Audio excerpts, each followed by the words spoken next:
Class 10th के बाद एक बहुत बड़ी खुशी हासिल होती है कि हमने एक स्टेज तो पार कर लिया अपनी लाइफ का, बट कुछ ही दिनों के बाद दिमाग में ये जुनून सवार हो जाता है कि आप कौन सा स्ट्रीम चूज करें। तो क्लास 10th के बाद कौन सा स्ट्रीम चूज करें, और उससे बड़ी प्रॉब्लम तब आती है जब पेरेंट्स कहते हैं कि बेटा ये लो, ये स्ट्रीम ले लो, क्योंकि हमारे अकॉर्डिंग तो ये स्ट्रीम अच्छा लग रहा है। तो उस कंडीशन पे कैसे अपने स्ट्रीम को सिलेक्ट करें और पेरेंट्स के डिसीजन के साथ कैसे उसको थोड़ा सा मिला जुला के डिस्कशन करके एक ऐसा स्ट्रीम फाइंड आउट करें जो आपके इंटरेस्ट के साथ भी अलाइन करता हो एंड आपके पेरेंट्स भी उसके साथ खुश हो जाए।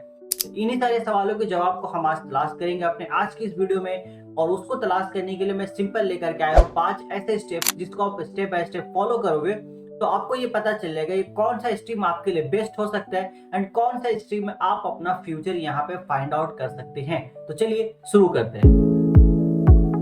तो सबसे पहला स्टेप अपना सेल्फ असेसमेंट। सबसे पहले आपको खुद को देखना है, आपको पहचानना है कि भाई आपका इंटरेस्ट किस चीज में है। क्या आपको एक्सपेरिमेंट करने में मजा आता है या आपको आर्टिस्ट वाले जो काम होते हैं वो करने में मजा आता है। अगर आपको नंबरों से प्यार है तो शायद साइंस आपके लिए एक ऑप्शन हो सकता है, या फिर अगर आपको कहानियां सुनना या समझाना पसंद है तो फिर आप आर्ट्स में भी चांस ले सकते हो। या फिर आप ऐसे माइंड सेट के हो कहीं ना कहीं जहां पर आपको ये समझ आता है भाई एक चीज है मेरे पास, अगर मैंने उसको बेचा तो मैं उसे कितना प्रॉफिट वहां पे जनरेट कर सकता हूँ। कोई भी एक पर्टिकुलर चीज है, मैं उसको किसी भी थर्ड पर्सन को बेच करके वहां से कुछ प्रॉफिट निकाल सकता हूँ। तो कहीं ना कहीं कॉमर्स में यानी कि बिजनेस साइड में भी आप जा सकते हैं।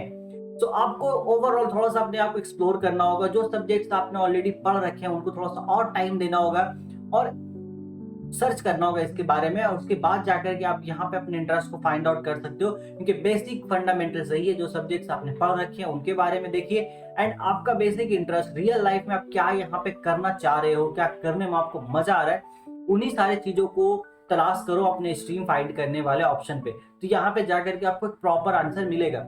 तो इतना दूर आने के बाद अब बहुत सारे स्टूडेंट्स को ये क्लियर हो गया होगा कि हम कौन सा स्ट्रीम ले सकते हैं। बट अगर आप अभी यहाँ पर इस दुविधा में है कि भाई ठीक है मुझे ये तो समझ में आ रहा है कि ये स्ट्रीम मैं ले सकता हूँ, बट क्या ये स्ट्रीम मेरे लिए सही रहेगा, तो यहाँ पर आता है हमारा step number 2। Step number 2 is take aptitude test. Aptitude test एक ऐसा टेस्ट है जो रियल लाइफ प्रैक्टिकल क्वेश्चन पे बेस्ड होता है।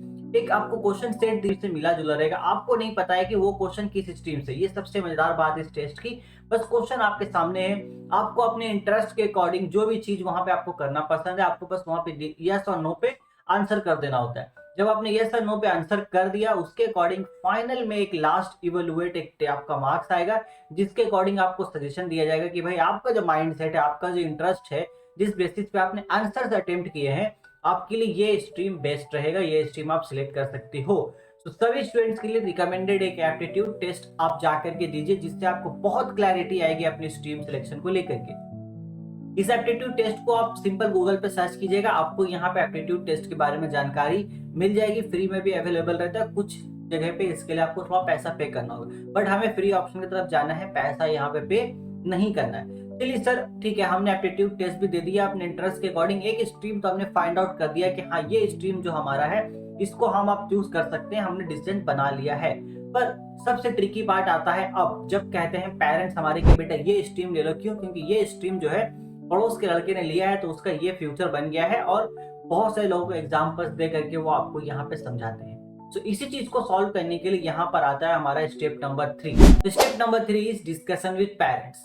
आपको पेरेंट्स के साथ यहाँ पे बैठ के डिस्कशन करना होगा। वो जो चीजें कह रहे हैं वो अपने तजुर्बे और अपने नजरिए से कह रहे हैं, तो उसको भी आपको वैल्यू करना है, क्योंकि उनके थ्रू आप अपनी लाइफ को देख रहे हो, आपसे पहले वो अपनी जिंदगी जी चुके हैं, तो उनके पास तजुर्बा काफी है और उन्होंने अपने आसपास माहौल में दुनिया को इवॉल्व होते देखा है। तो उनको कहीं ना कहीं कुछ चीजें तो समझ में आ रही हैं, जिसके अकॉर्डिंग वो आपको ये मशवरा दे रहे हैं। बट यहाँ पर बात ये आती है कि कई बार जो चीज एज ए स्टूडेंट्स आप देख पा रहे हो, क्योंकि कहीं ना कहीं जब दुनिया अभी इतनी ज्यादा इवॉल्व हो रही है, नई नई टेक्नोलॉजीज, नई नई करियर स्कोप्स आ रहे हैं, तो कुछ करियर स्कोप्स ऐसे होंगे जो आप देख पा रहे होंगे अपने स्ट्रीम के अकॉर्डिंग, जो आपके पेरेंट्स को नहीं समझ आ रहा होगा। तो यहाँ पर आपको बैठ करके उनको प्यार से समझाना है कि देखिए मैंने जो डिसीजन लिया है ये डिसीजन बहुत सोच समझ के लिया गया है, अपने एप्टीट्यूड टेस्ट को दे करके, और अपना फ्यूचर करियर गोल्स जो मुझे इस फ्यूचर में करना है उसको मद्देनजर रखते हुए मैंने इन चीजों को यहाँ पे सिलेक्ट किया है। अगर आप इस तरीके से अपने पेरेंट्स को समझाओगे तो यस वो बिल्कुल मानेंगे।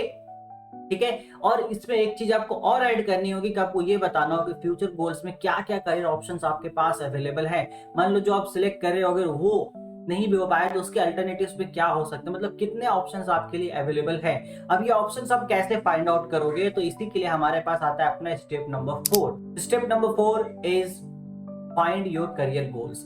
सिंपली आपको क्या करना है, यहाँ पर एक्सप्लोर करना है अपने करियर गोल्स को, क्या क्या स्कोप्स आपके स्ट्रीम के अकॉर्डिंग यहाँ पे अवेलेबल हो सकते हैं। आपने कौन सा स्ट्रीम चूज किया है इससे कोई फर्क नहीं पड़ता है, क्योंकि हर एक स्ट्रीम में यहाँ पर बतेरे ऑप्शंस मौजूद है। आप किसी भी स्ट्रीम को चूज कर लो, आपको बहुत सारे करियर स्कोप्स मिल जाएंगे। आज के टाइम पे हर एक स्ट्रीम और ज्यादा इवॉल्व हो रहा है, तो ये सोच करके स्ट्रीम मत चूज करना कि किसमें ज्यादा करियर ऑप्शन है, नहीं, बल्कि आपने जो स्ट्रीम चूज किया है उसमें आपको और ज्यादा एक्सप्लोर करना है कि क्या करियर ऑप्शंस आपको मिल सकते हैं।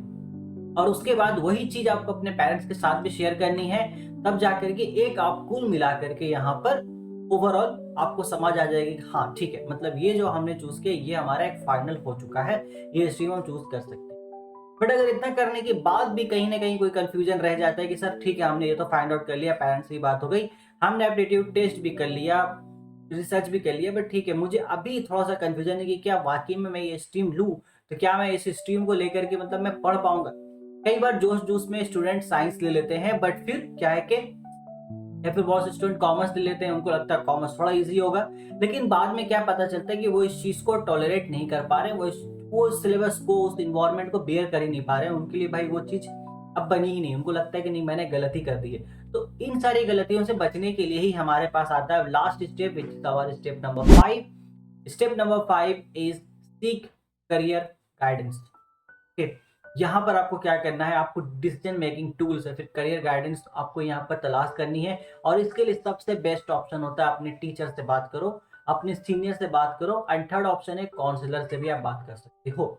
जो टीचर्स आपको शुरू से लेकर अब तक पढ़ा चुके हैं क्लास 10 तक, वो आपकी कैपेबिलिटीज के बारे में कहीं ना कहीं बहुत हद तक बहुत कुछ जानते हैं। सो अगर आप उनके सामने अपने नजरिया को पेश करोगे कि आपने क्या सोच करके इस स्ट्रीम को चूज किया है, और उसके बाद उससे अपना सजेशन लोगे, तो वो आपको एक ऐसा सजेशन दे सकते हैं जो आपके लिए काफी हेल्पफुल होगा। इसके अलावा आप अपने सीनियर से मदद लो। आपको अगर साइंस लेना है, आर्ट्स लेना है या कॉमर्स लेना है, तो देखो लास्ट ईयर या पिछले 2 साल से कौन से ऐसे स्टूडेंट्स जो आपके सीनियर से, आपके बड़े दोस्त होंगे, आपके बड़े भैया बड़े बहन, उनसे जाके बात करो कि भाई आपने तो साइंस पढ़ा है, आपने तो आर्ट्स पढ़ा, आपने कॉमर्स पढ़ लिया 11th-12th में, तो आपका तजुर्बा क्या था, क्या मुझे लेना चाहिए, ये जो सिलेबस है किस तरीके से मुझे हेल्प कर सकता है। तो ये आपको एक बहुत अच्छा वो नजरिया बता देंगे। बट उनसे बात करना जो वाकई में सिंसियर होकर अपने फील्ड में उन्होंने पढ़ाई की होगी, बल्कि ना कि उनसे जो बस साल भर ऐसे ही फाकी मारा हो और फिर एट द एंड वो बस थोड़ा बहुत करके पास हो गए, नहीं। ऐसे पर्सन से सजेशन लो जिसने मेहनत की है साल भर, वो आपको सही सजेशन यहाँ पे दे पाएगा। लास्ट ऑप्शन आप काउंसलिंग के लिए जा सकते हो। पेड काउंसलिंग भी होती है, फ्री काउंसलिंग बहुत कम अवेलेबल होती है स्ट्रीम सिलेक्शन के मामले में। पेड काउंसलिंग होती है, आप जा सकते हो अगर पैसा हो तो, बट मैं रिकमेंड नहीं करूंगा। ओवरऑल मैं बेस्ट अल्टरनेटिव आपको बताता हूँ काउंसलिंग के अलावा। देखो आपको ना ट्रायल लेना पड़ेगा, आप एक ट्रायल सैंपल कोर्स कर सकते हो। अगर आपने साइंस लिया तो एक सैंपल कोर्स आप ट्रायल ले सकते हो। जैसे आपने क्लास 10th में इलेक्ट्रिसिटी या लाइट चैप्टर पढ़ा है, तो क्लास 12th में एक रे ऑप्टिक्स करके एक चैप्टर है जो कि पूरा लाइट चैप्टर का एक्सपैंड फॉर्म है, और करंट इलेक्ट्रिसिटी जो कि करंट इलेक्ट्रिसिटी का पूरा एक एक्सपैंडेड फॉर्म है। ये 2 चैप्टर्स हो गए। एंड क्लास 11th का एक नया chapter Newton's laws of motion को देख लो, क्योंकि Newton's laws of motion class 9th में आपने यहाँ पर पढ़ रखा होगा, थोड़ा बहुत आइडिया होगा। ये 3 चैप्टर कंसिडर करो, इसके थोड़े बहुत सैंपल आप लगाओ, जो भी अवेलेबल है यूट्यूब पे ही मिल जाएंगे, आपको सर्च करो मिलेंगे, उसको पढ़ो। उसको पढ़ने के बाद आपको आइडिया लगेगा कि हाँ भाई साइंस में ले सकता हूँ, ले सकता हो आप साइंस। अब ऑर्गेनिक केमिस्ट्री थोड़ा बहुत देख सकते हो आप क्लास 11th का, वहां से आपको आइडिया मिल जाएगा। एंड मैथ्स में तो कुछ कहना ही नहीं, मैथ्स आपको बहुत हद तक नई चीजें मिलती है, जो 10th में आपने पढ़ा है उसके अलावा तो बिल्कुल नया होता है। कॉमर्स में आपको जाना है, कॉमर्स में थोड़ा सा ऊपर जाओ, अकाउंटिंग से रिलेटेड कुछ चीजें आप जानने की कोशिश करो, देखो क्या आपका इंटरेस्ट आ रहा है कि नहीं उसमें। और आर्ट्स पे मैं रिकमेंड करूंगा क्लास 10th का जो हमारा आपके पास एनसीईआरटी का जो बुक है, उसको पढ़ के देखो कि क्या आपका इंटरेस्ट आ रहा है उसमें। अगर आपका इंटरेस्ट उसमें आ रहा है ना, एनसीईआरटी का जो आर्ट्स जो हिस्ट्री का बुक है एंड पॉलिटिकल साइंस का, मेनली ये 2 पढ़ के देखना। अगर इंटरेस्ट आ रहा है इट मीन्स आर्ट्स आप ले सकते हो। ये सिंपल मेथड से जिसको फॉलो करोगे तो आपको एक सैंपल कोर्स फॉलो करके आपको पता चल जाएगा। सो स्टूडेंट्स, ये थे वो 5 सिंपल स्टेप जिसको फॉलो करके आप अपना एक सही स्ट्रीम सिलेक्ट कर सकते हो, अपने पेरेंट्स का डिसीजन यहाँ पर कन्वे करते हुए। तो उम्मीद करता हूँ ये वीडियो आपके लिए हेल्पफुल रही हो। अगर आपको ये वीडियो हेल्पफुल रही हो तो वीडियो को लाइक कर देना, कमेंट कर देना और वीडियो को शेयर भी कर देना। और चैनल पे अगर पहली बार विजिट कर रहे हो तो सब्सक्राइब करना मत भूलना, क्योंकि इसी तरीके के मजेदार कंटेंट आपको हमारे चैनल पे मिलते रहेंगे। तो तब तक take care, till then goodbye. जाते जाते याद रखना कि आपका फ्यूचर चॉइस आपके हाथ में। बेटर है कि आप अच्छे से सोच समझ के यहाँ पे decision low. Best of luck for your future.